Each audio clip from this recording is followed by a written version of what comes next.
આપણા વક્તા મહોદય સ્વામી શ્રી નિત્યસ્વરૂપદાસજી સ્વામી એમનો પહેલેથી એવો એક અભિગમ છે કે કોઈ પણ મંદિર, કોઈ પણ સંસ્થાનું નિર્માણ થાય એ તે પ્રદેશના દેવને અર્પણ થાય, જેના કારણે ભક્તોની જે સંપત્તિ હોય સંપત્તિ પણ યોગ્ય દિશામાં એનો ઉપયોગ થાય અને ભક્તોને ખૂબ સુખ મળે અને અમને બહુ રિલેક્સ થઈ જવાય.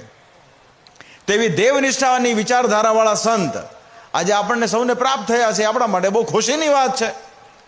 ભાઈ, એમણે સરદારનું મંદિર જુનાગઢ શ્રી રાધારમણ દેવ સાથે સંકલિત કર્યું છે.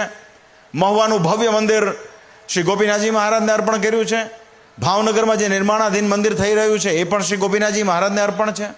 આ બોટાદ ધામ, આજે આનું મંદિર, ખાસ કરીને મંદિર, એના આનુષંગિક હવેલી હોય, પ્રસાદીની વસ્તુઓનું અક્ષર ભુવનનું નિર્માણ થયું, એનું આજે આપણે સવારે ઓપનિંગ કર્યું છે. એમ ટ્રસ્ટીઓનું જે કર્તવ્ય છે, ટ્રસ્ટીઓએ આજે બહુ ઈમાનદારીથી, શ્રદ્ધાથી, સ્વામીજીમાં વિશ્વાસ રાખી અને આ નિર્ણય લીધો છે.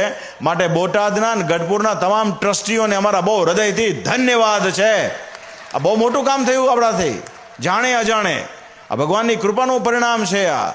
તો આજે ખૂબ ખૂબ અંતરથી અમારો રાજીપો વ્યક્ત કરીએ છીએ. સ્વામીશ્રીએ જાહેરાત કરી તે પ્રમાણે આગામી સમયમાં જ્યારે ઓરિસ્સા ખાતે જે જગન્નાથજીનું ભવ્ય મંદિર 4 ધામ પૈકીનું, ત્યાં પણ સ્વામીજી બહુ મોટા વિશાળ પાયે એક સંકુલ બનાવી રહ્યા છે, જેમાં મંદિર હોય, ઉતારાની વ્યવસ્થાઓ હોય, ખાસ કરીને કથાઓ માટેના હોલ હોય, આવી તમામ વ્યવસ્થાઓ એ પણ થશે. એ પણ એમણે બહુ હૃદયથી કહ્યું કે એ પણ અમારે વડતાલ શ્રી લક્ષ્મીનારાયણ દેવ સંસ્થાની સાથે સંકલિત કરવું છે. આ એક બહુ મોટી વાત છે. તો પુનઃ હું સ્વામીજીને ખૂબ ધન્યવાદ આપું છું.